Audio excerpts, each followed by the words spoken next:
Hello, this is Cuckoo. Today I want to show you the differences between these two mighty machines. Digitakt, Octatrack. My nose. What's the differences between those machines, you ask? Because on paper they might seem a bit similar.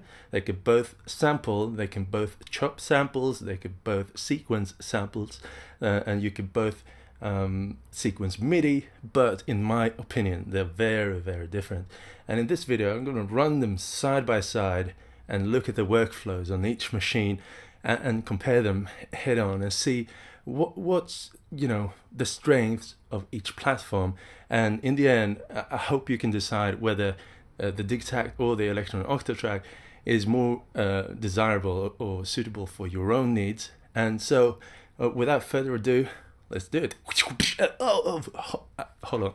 Yeah, the Octatrack yesterday came out with a new version, MK2, by the way. And that's a very important signal from Elektron that this is a serious machine. They're going to keep it alive for a long time to come.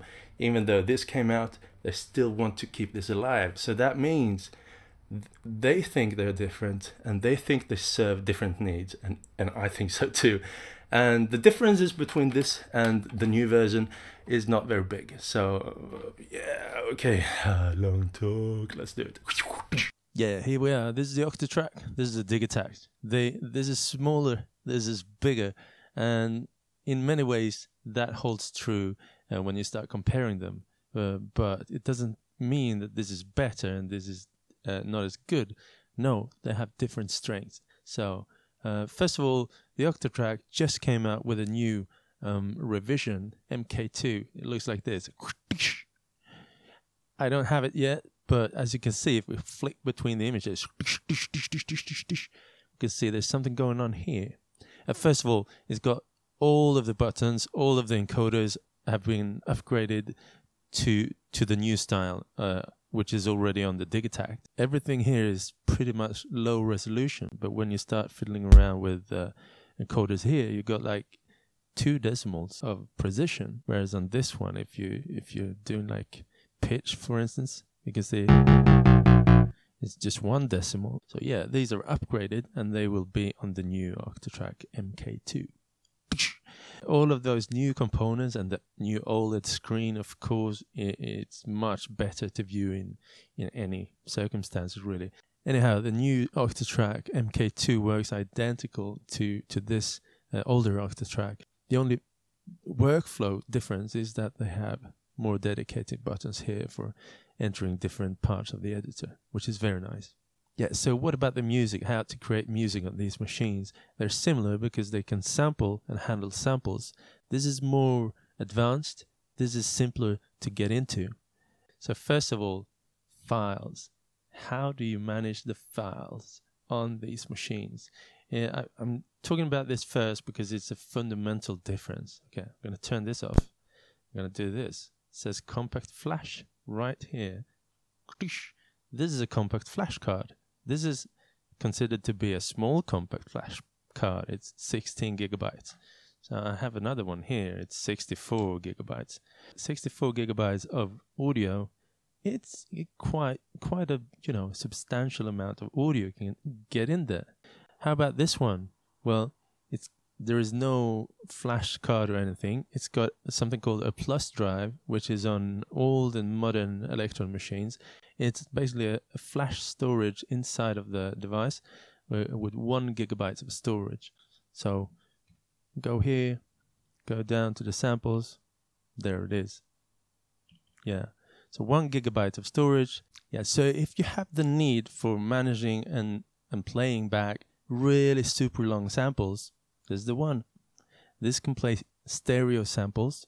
This can play mono samples. So if the stereo sound per sample is very important for you, this is the one. And I'd say the biggest difference in how you play audio is that this is always loading the samples into the RAM memory and playing it straight from the RAM memory. This has got a 64 megabyte RAM memory for samples, which is about, I don't know, 12 minutes of audio in the mono format.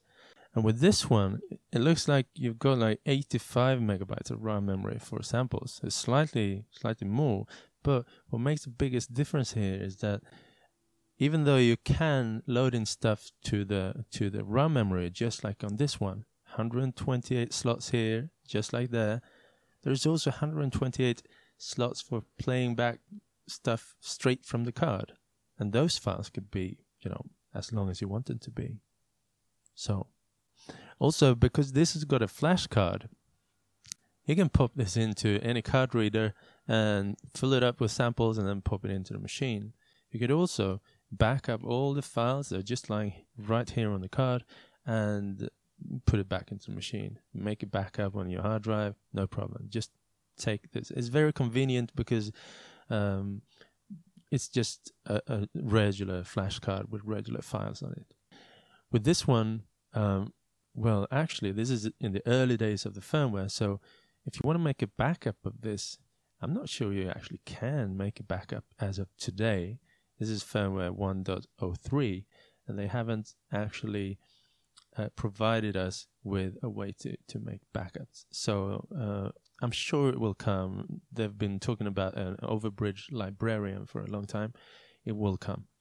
I mentioned Overbridge, by the way. If you want to connect these to your computer and exchange audio on the fly and stuff, this has got Overbridge, which means you can run a plugin in your digital audio workstation and handle this as a virtual instrument.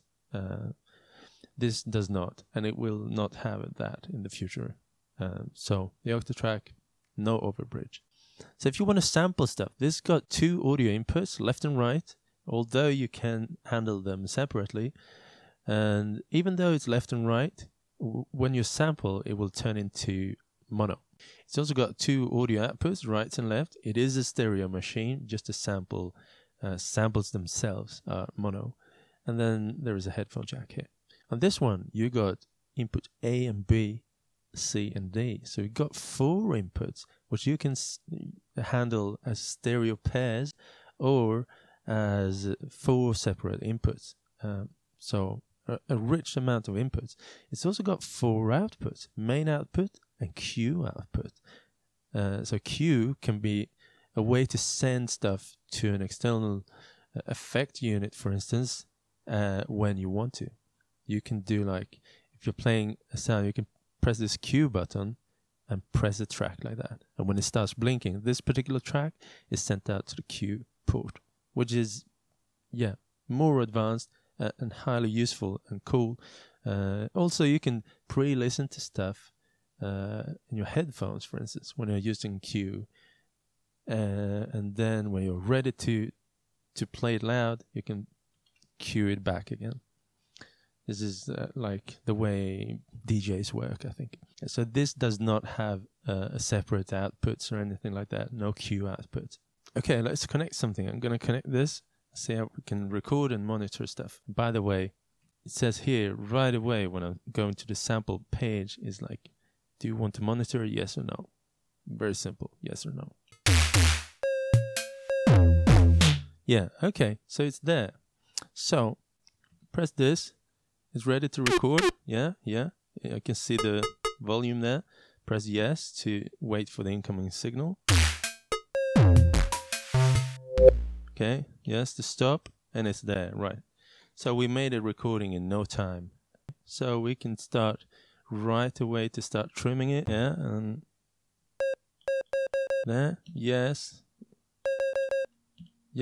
please, and we're gonna call it to, that's right there, and saving, let's assign it to this one, and it's right there. The workflow is optimized and it's quite fast. If I want to, I could also, let's say yes, and we start recording.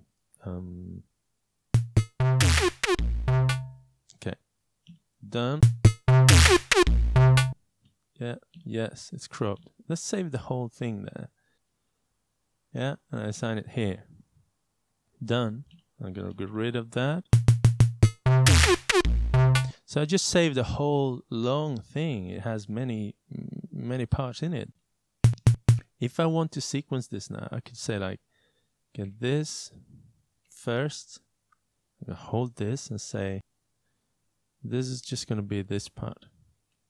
This second one is going to take this second thing. And this third one is going to be something over here.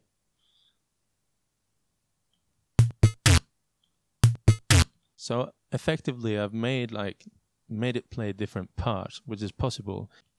Okay, so if I want to sample stuff here, what do I do then? Let's do it. Okay, let's see if we got sound. Okay, how do we hear this? Let's go into the mixer. I can see there. I can see the levels. Mixer, it's in the A and B. A and B, let's go into monitor, direct monitoring.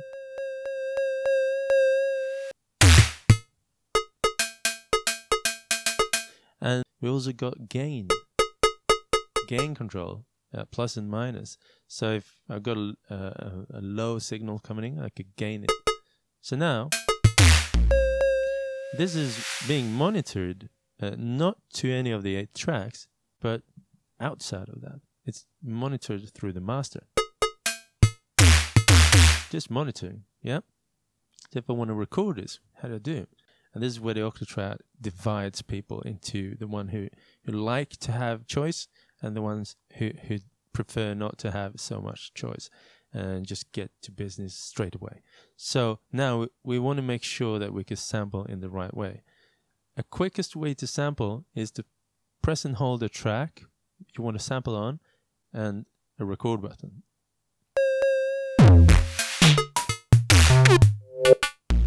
Yeah, and then I press stop here. There's a rudimentary way of doing it, but I just did it to see what happens. So where's the sample? There's nothing telling me that, oh, what do you want to do with the sample or anything? No, you have to know where the sample ends up and how to bring it out again.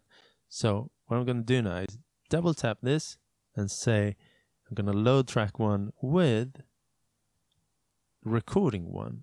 Because if you're recording on any of these tracks, they end up in a recording buffer corresponding to the track that you were on, but they were not necessarily loaded onto that track. Like track 8 can load recording number 1 if you want to. So just loading it, recording number 1 to track 1 to see if we've got any sound here. I'm going to exit this and press track 1. Yeah, it's there. Well, I could also do this. It's there. How do I sequence this? How do I go into the editor? Press this and edit. So this is like an editor. You could trim it, you could slice it, you could edit different attributes and stuff. What I like about the Octatrack is the slicing. So what I did here, like playing different sections of the sample, is something that is a bit tedious to fiddle around with. Here you can do it, you can pre-program that. So I'm just going to show you a quick way of doing that. There we go. Add a slice here. Yes. So that's one. Add a slice there. Add a slice here. So I'm not cropping out one, to make different files. I'm keeping the whole file just like I did here. Okay, add a slice here. Add a slice there. And once you get this workflow,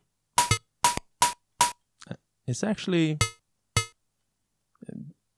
yeah, it's actually faster, I guess. Let's see. How about this? And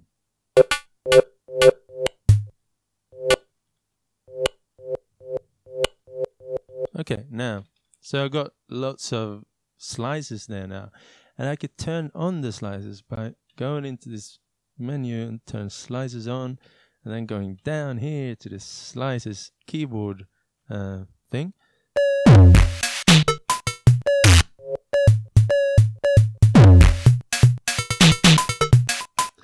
And you can see that was pretty quick actually, and I already ended up with more samples. It's just one sample file.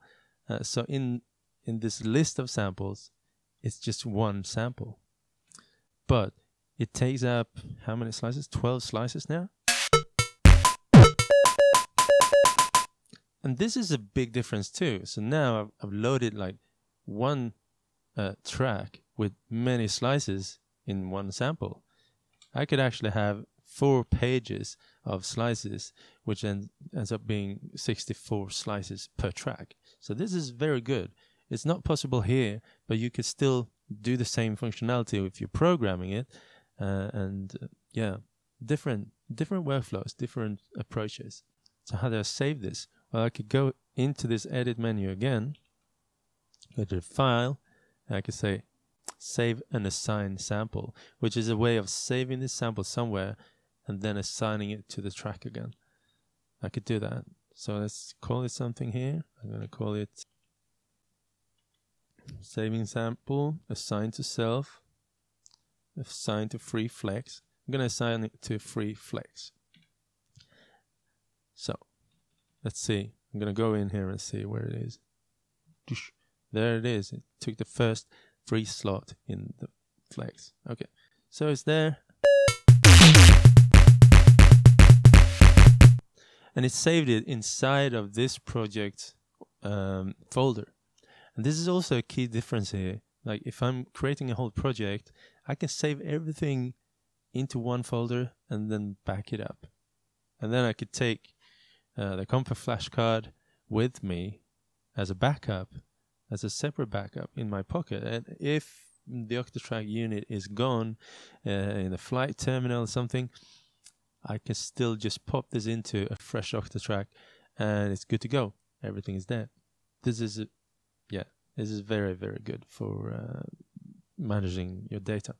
Okay, another thing that is very different. You can see on this one, I plugged it in and I could hear the sound, I could monitoring, but that's about it. I can't process the incoming sound in any way. On this one, there is a lot of possibilities. Okay, let's take track 2 here. I'm going to go into the mixer again and going to turn off monitoring here. So, yeah, no monitoring, but I can see this.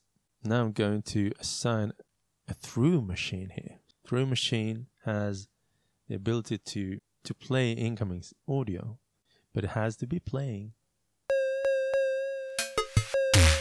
Yeah, so now this is coming into this track. It's not, going directly to the master anymore. It's coming into this track, which means stuff can be made to this sound now. I can use the audio engine here. I can put an effect here. Yeah, let's say a filter. Yeah, let's take a cooler filter, like a lo-fi filter. Distortion.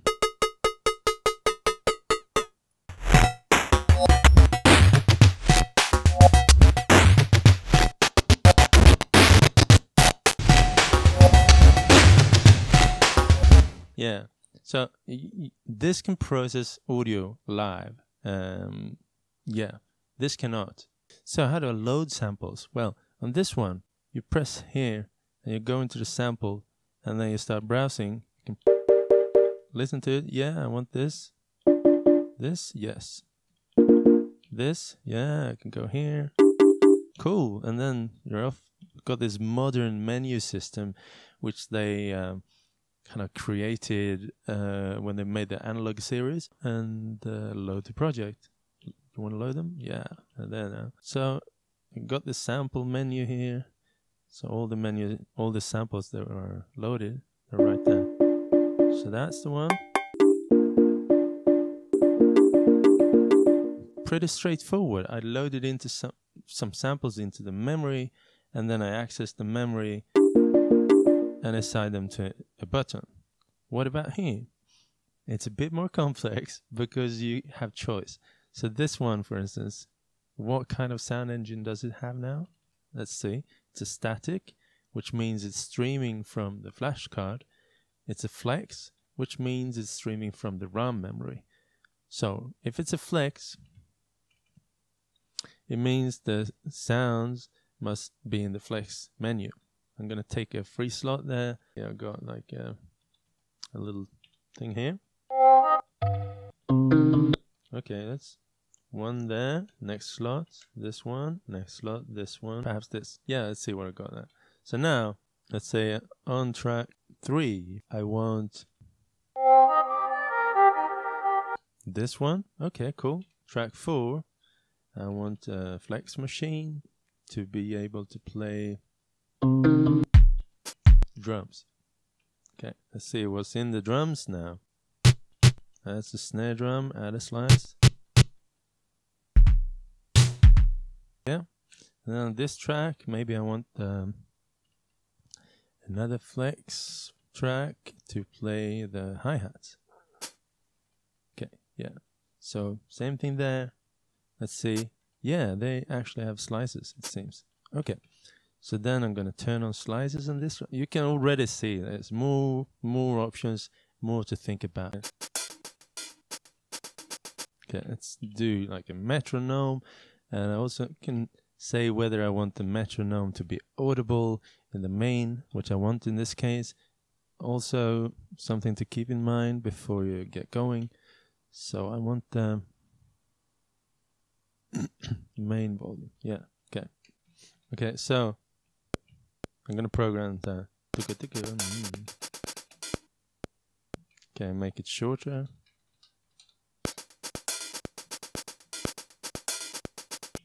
Yeah, and I made these on just one track in one go because they are slices of one sample.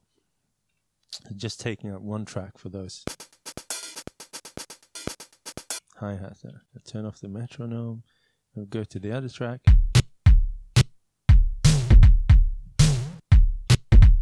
Okay.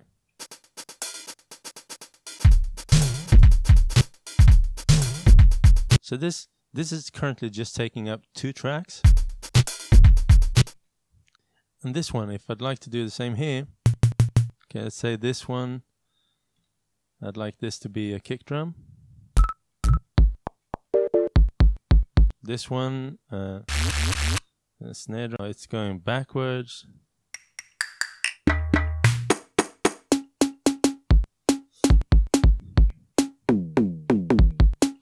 Okay, close hi-hat. Castagnette.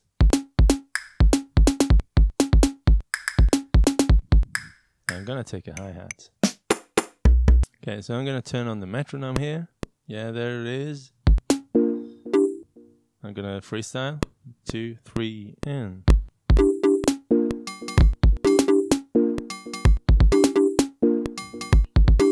Turn off the metronome. Now, when we've gotten this far, that we have like a beat going on both of them, maybe another.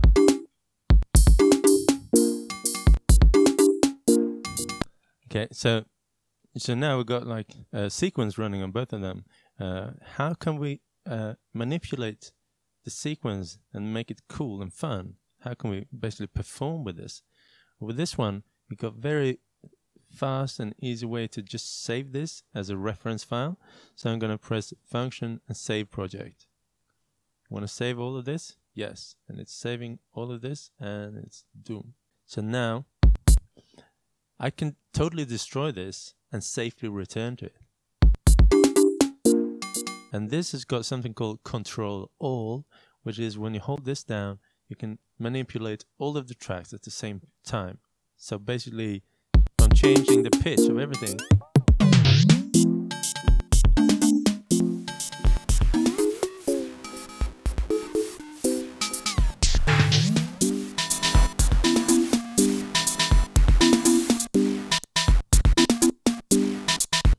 So this is pretty cool. I'm going to copy it and then return.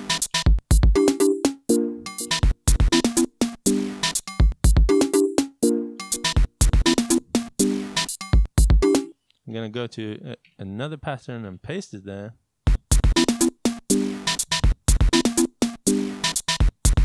Maybe even go to a third pattern and paste it there and make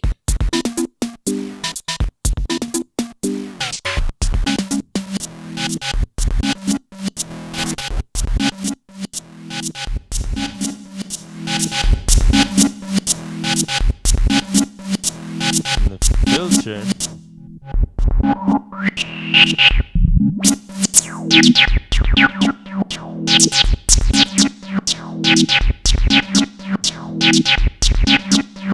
Yeah,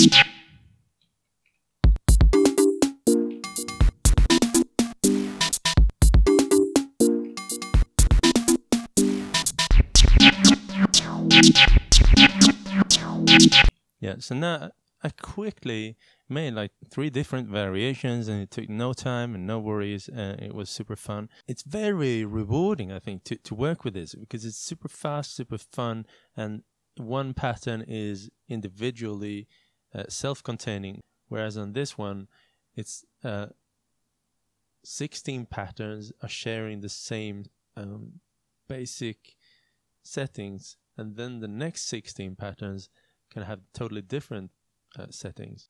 So if I were to make like the same approach here, first of all, there is no control all feature. I can't control all of the parameters at once. And I think because this is fixed, every track is fixed. There is no choice on how to set up a track. It's fixed. So the parameters are the same on every track. On this one, you got like different machines, so depending on the machine you have, the parameters are different. And also on the effects, you got many different effects to choose from, and you can set them up in different ways. So a control all feature would be cool, but since there's so much choice there, it's not as predictable to know what control all would do. Okay, so if I do something similar to this little sequence, this is now on pattern 1 here. Now I'm going to introduce to this guy, for this is unique for the Octatrack. It's really, really good actually. So let's say I want to create a scene. I've got 2 scenes here which I can morph between. Scene B could be loaded with scene number 2 here, and I can say that scene B should, I'm gonna play this, should take this track and play it slower. Yeah, at the same time as it's taking this track and pitching it higher. At the same time applying effects on the hi-hat.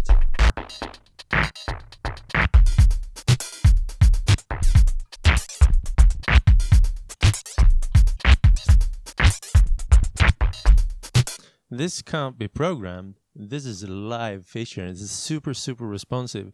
I'm not sure what the refresh rate is, whether it's very, very high.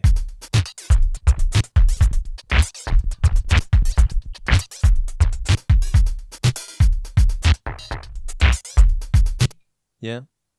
Also, you know, if this was playing, this could also change this effect here, for instance.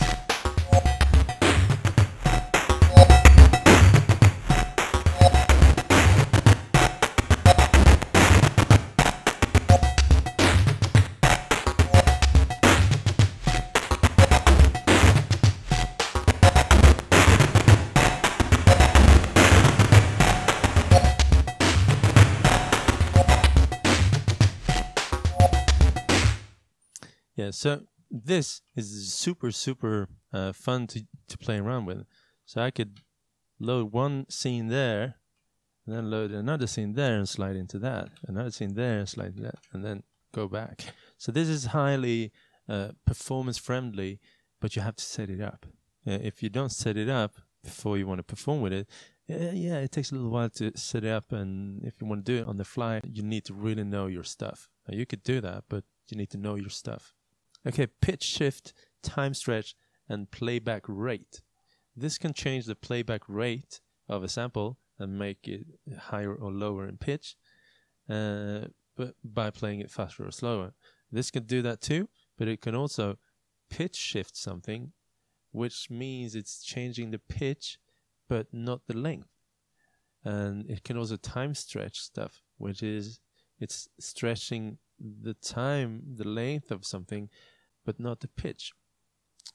So this is more advanced in that respect, and it could be cool if you're playing a whole sample, like, yeah, let's load something in here. Okay, let's load this sample in there and say that this is the one we want to play. Yes. And then I've changed the BPM here to something insanely fast. And it's speeding up now. If I change it, make it slower, we can sort of hear the granular. So if you want to play a whole sample, like a long loop or a drum loop or something, you can totally change the length of it without changing the pitch. And it works pretty well. But on this one, if I'm changing the pitch here, super fast, slow, but it sounds good though.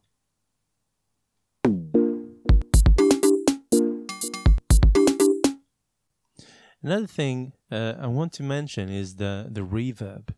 This has got a tremendous reverb, in my opinion, and most modern Elektron machines has got this super smooth, super nice sounding reverb. We make this, go here, put on some reverb. I'm gonna go to the reverb page and increase the length. It's just a super nice sounding reverb.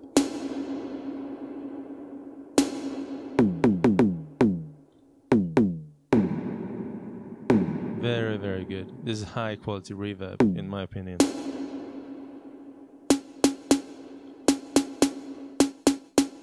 And it sounds cool even if it's long or short. Yeah, very good reverb.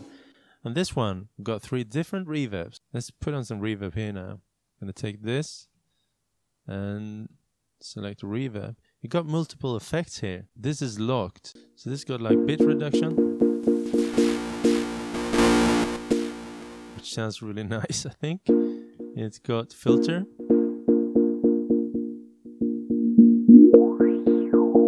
Low pass, high pass with envelope, and you got overdrive, which sounds nice. Reverb send, delay send. Yeah, so that is fixed. This is fixed. This is not fixed, so you've got a list of effects here. So we're gonna compare the reverb here. Got plate reverb.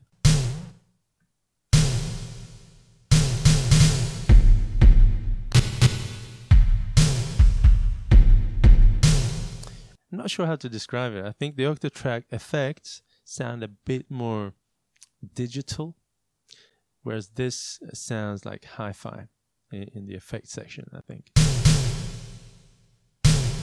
So we got another one, spring reverb.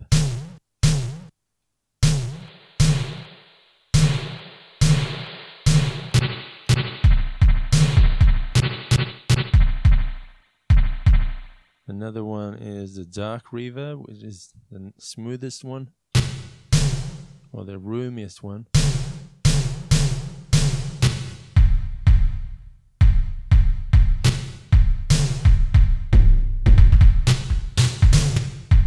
Yeah, so in my opinion, this one has fewer effects, but they're higher quality. They're more modern, and it's like the next generation reverbs, I think. Okay, the keyboard, or what to call it, this is like a multifunctional keyboard. This is 2. This can immediately turn into a chromatic keyboard, and it's nice because it's got 2 rows and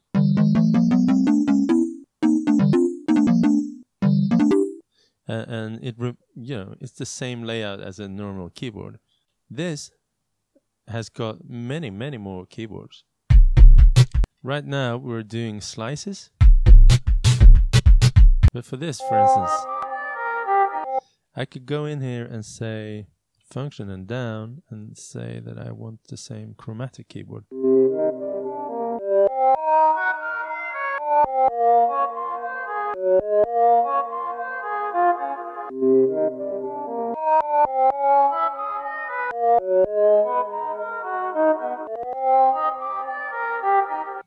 You also got the slots mode,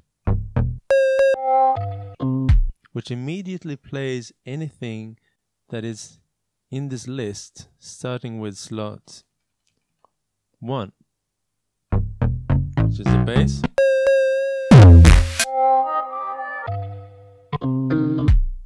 And it's playing those samples on this track, on the current track. Another keyboard is the slices that we've been using. Quick mute is like a way to quickly mute and unmute stuff. Delay control is like a beat repeat delay trick keyboard.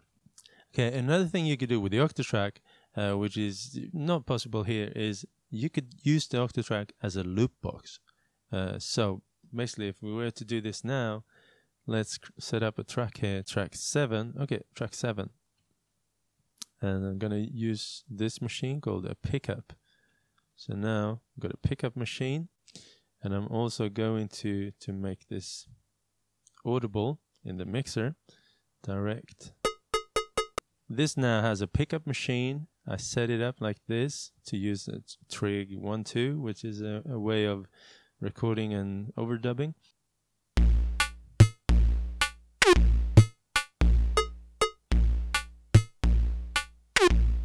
So now, and it automatically adjusted the tempo. So now it's in another tempo.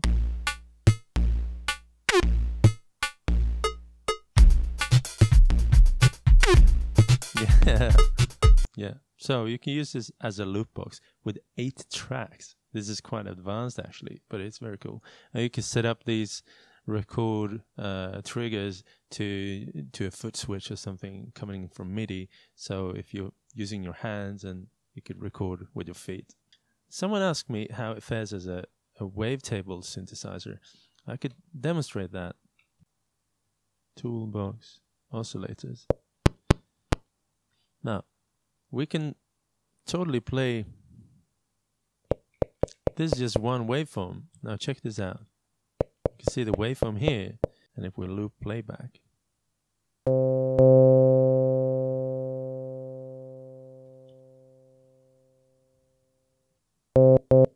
So we'll loop playback here. You can hear that.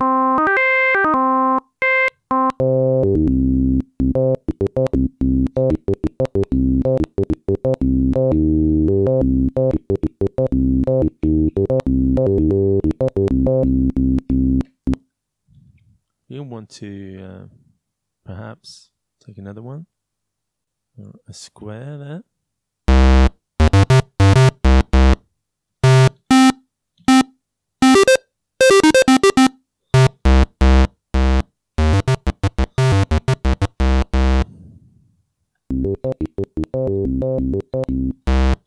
So now we've got one waveform, and we could play with it correctly, like, and then we could go to the filter and make like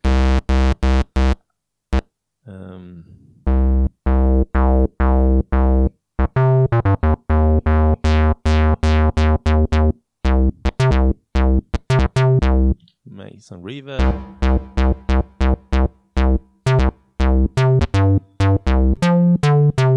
Very competent. So if we do the same thing here, and this one bit, and release it.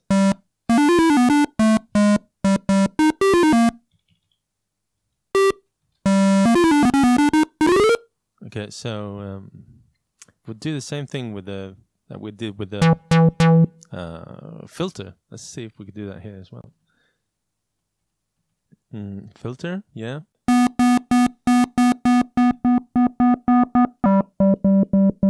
And attack.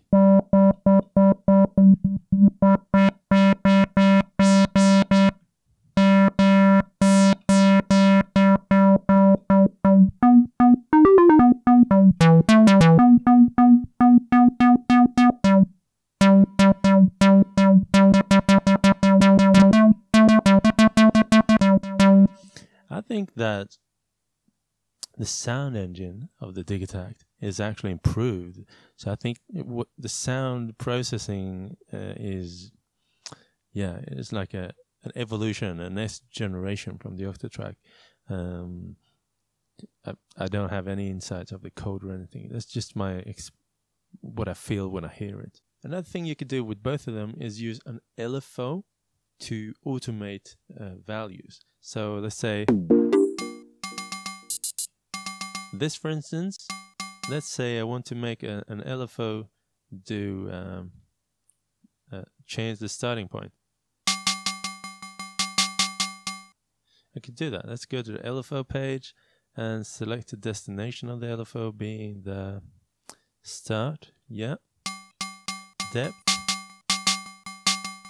And now we've done it. It's right there.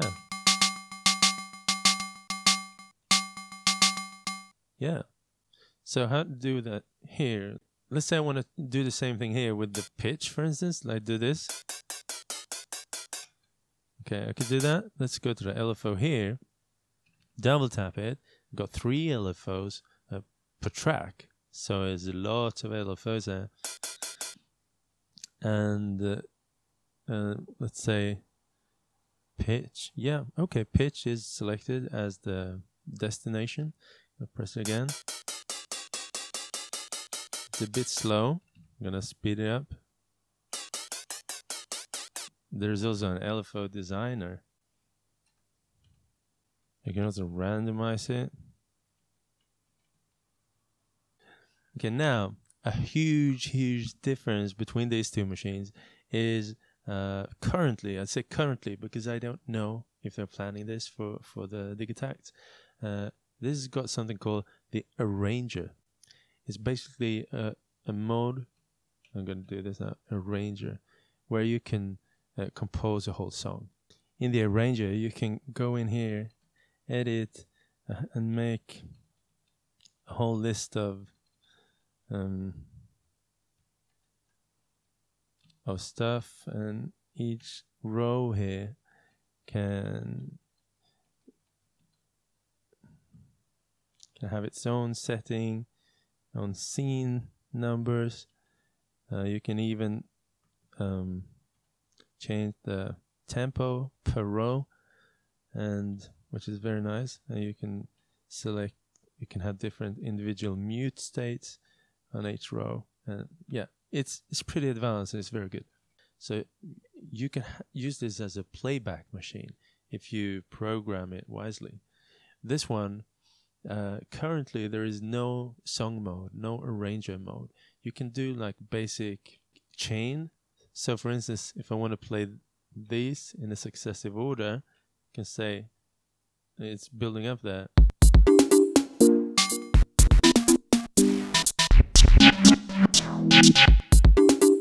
But that's about it. I say currently because I don't know if they're gonna introduce a whole song mode, but I think it's safe to assume that Elektron wants to keep this to make it simple and approachable and easier to manage. Whereas with the Octatrack, it's okay if it's a bit complex because it's meant to be something for the demanding users with specific needs, and they want the openness. So I think it's safe to assume that we can't wait for super advanced features to appear in the Digitakt. I'd like to personally, but I don't expect this to be like a super advanced machine. Okay, so what about MIDI? Well, both of these can sequence MIDI, and this is where I think they're actually quite similar, very similar in what they can do. The biggest difference is that this has an arpeggiator, and this currently, mysteriously, handles polyphony much better. Okay, let me show you. So, let's connect the MIDI device. It goes to this one. Okay, let's see what it does.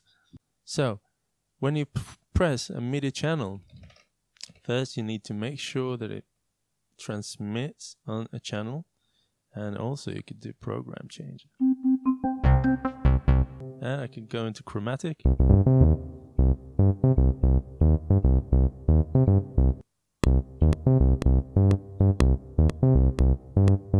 Yeah, cool. Let's take another track. And I'm gonna make sure that this also has a channel 2. A program.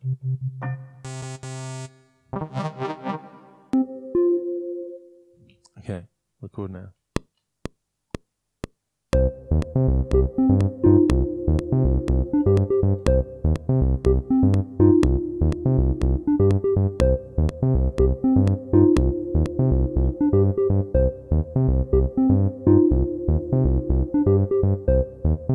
You can hear that, right? That this long note, it still lingers there, even though I'm playing other notes later. So yeah, it works really well. But if we do the same on the Octatrack, so in this one you got like a MIDI button, and now you got 8 MIDI tracks instead. Now it's audio tracks, now it's MIDI track. So now in MIDI mode we got 8 MIDI tracks. Let's take this one. So how do I play this? I'm gonna do the chromatic keyboard. Nothing happens. I'm gonna double tap here and set it up a bit like on this one, but just a menu away. So let's say channel number 1, press it, and program 95. Ooh, it's like a drum track. Let's say.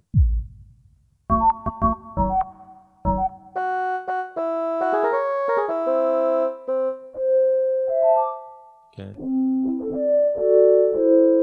Okay, let's try this one. And now I'm going to do the same polyphony experiment. I'm not sure if I'm doing something wrong or if it's just the way the Octatrack works. So if I'm doing the same thing here now, metronome on, rec and play.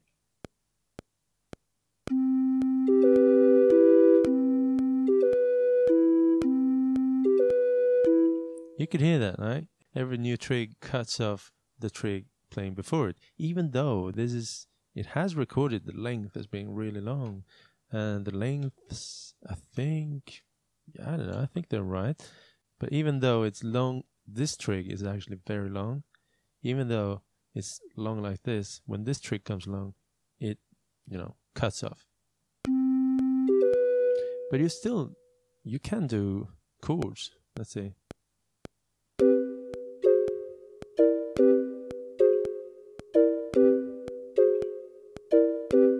Yeah. Another thing, and this is a huge deal for someone that likes arpeggios, this has got an arpeggiator. So if you want to, you can go to the arpeggiator and turn it on. Let's see.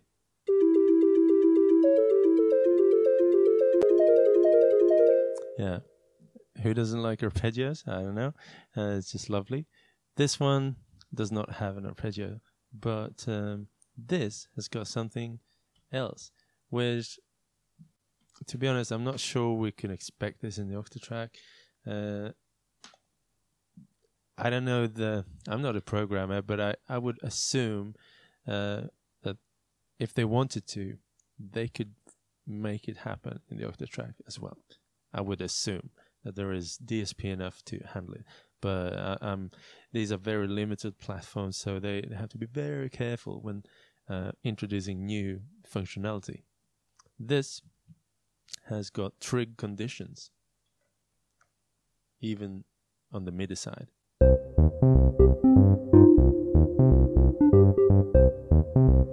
Okay, so the bass there, for instance, let's go in here.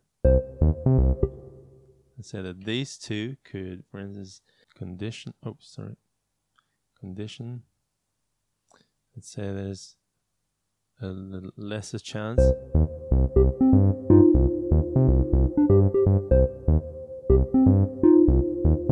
Of these playing, for instance.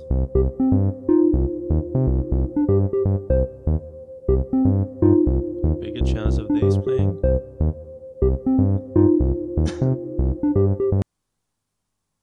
1 out of 2. But not now. But now, yeah. So trig conditions, super useful, and I know that every Octatrack user wants trig conditions, and please, Elektron, at least consider it. Yeah. Okay, they've got similar functionalities, but me personally, I use them very differently. The Octatrack, I'm using it as like a main station when I'm performing live, I put carefully designed samples and slices onto the Octatrack and recreate songs in new arrangements on the Octatrack. Let's load something up here. Okay, this is a live set that I've been playing and performing a couple of times. I made like all of my songs Octatrack ready, so more or less everything is on here on different tracks. Okay, so this is one of my tracks called Goodbye, and I've structured it like this. Okay, you can see that I got 9 patterns in this particular song, and I'm gonna turn everything off and listen here. Hi-hats over there, additional samples, bass and stuff, kicks. I'm gonna go here. Okay, this one, which is actually like, this is something I could play live.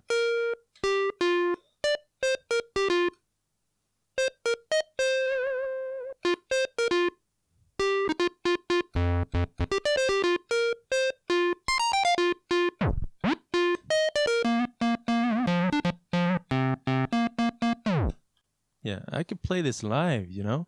It's like a keyboard. I put just the tones that I need for that particular song. Even sometimes I got like a second page with a different part of the song. Yeah, okay. And then sometimes I got specific scenes that is meant to be playing from a particular part of the song.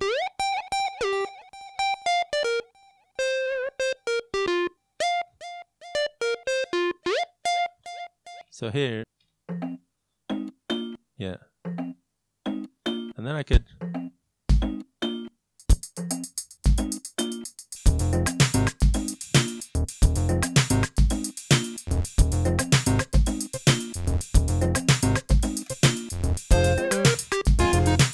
and yeah, I got vocals here as well. It's time to say goodbye. It's time to say goodbye. Sometimes Time to say goodbye, bye, bye, bye, bye.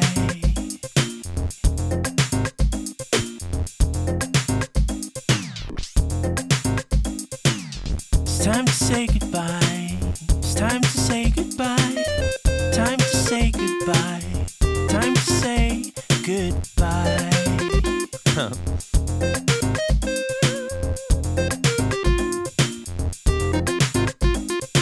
It's time. and so on. And then I put, you know, different parts of the songs. And on this one, I've, you know, taken the solo there. It's kind of like a bridge. But I could play over it.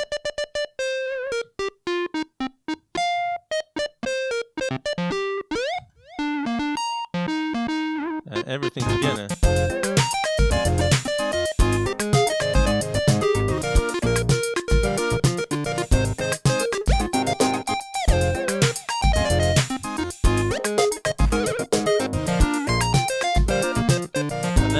Go to another section,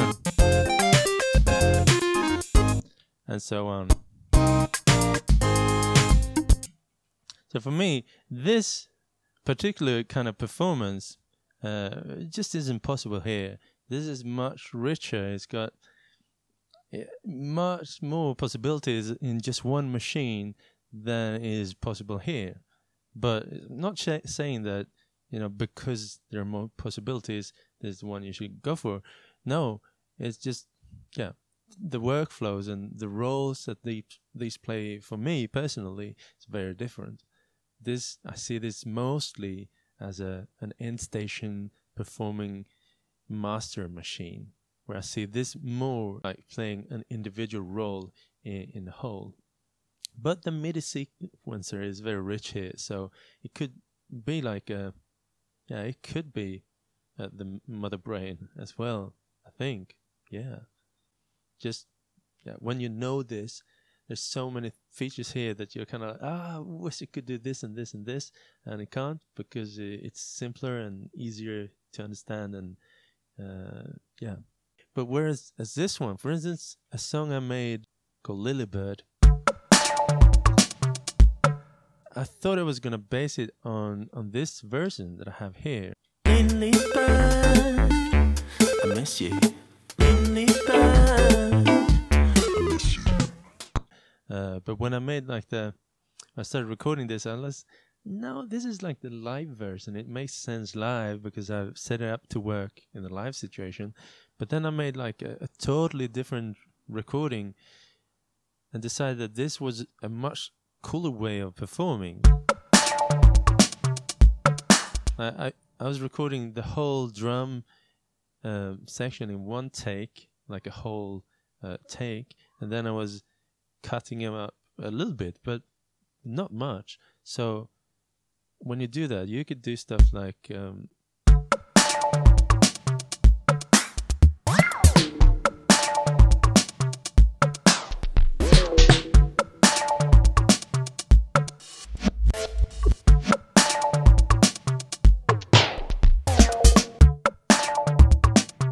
also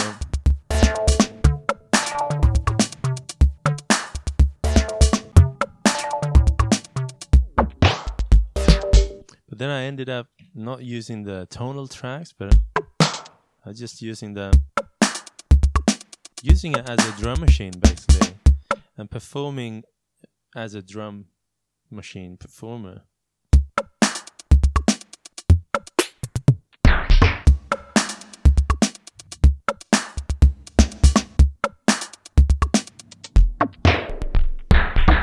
Yeah,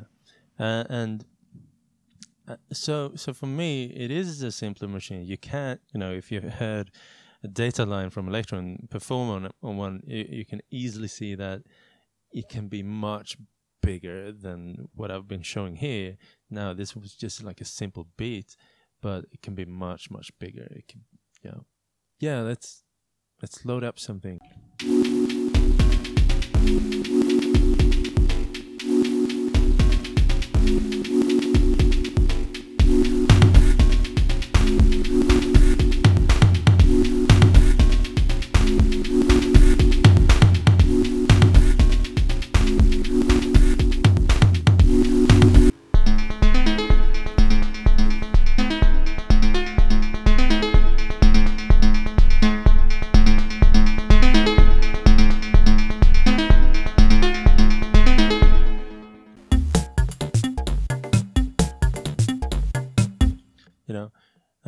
It has its own sound in a way. I think what they've done with the bit reduction is very nice. Nice work with the bit reduction. It sounds physical in a way. It's kind of moving and vibrating in a way that it's not just a straight up bit reduction, but it's cool. So in the end, my conclusion is that the Octatrack can tackle so much more than the Digitakt, but the Digitakt has its own flavor in the workflow. It's very fast and fun to use, and I use it a lot when I'm creating drum tracks and different stuff because I love the performance aspect of it.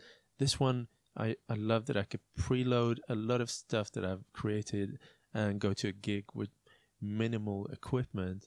Just use the Octatrack as my main performance machine, and that is really cool for me because I don't have to have like a big budget to travel around with lots of gear around all the time. So very, very cool to be able to shrink the whole live rig down. But also I've been using this in studio situations as well because I think it's so much fun to use it. Faster to use. You need to know more stuff to get fast with the Octatrack, but once you do, it's kind of fast as well. Yeah, so in the end, make up your own mind. These are very cool machines, both of them, and I think they're so different in what they do and how they do it, so there's definitely room for both of them. Cool. Well, if you enjoyed some of this, I hope it wasn't too long, but if you enjoy this and appreciate what I do here on YouTube, go support me on Patreon. Patreon is a great service to support artists and creatives. So you can go there and set up an amount you want to donate to me every time I come out with such a video. You also got access to my downloads if you support me monthly. And otherwise, go to my web store, store.truecuckoo.com, and buy my patches and stuff there. Patreon, there's like healthy discussions going on, and very nice people over there in general. So cool. Thank you everyone for supporting me on Patreon. You all guys and girls rock. Yeah, this is it. Thank you for watching, and subscribe and like and share and all of that. Appreciate it a lot. Cool. See you soon.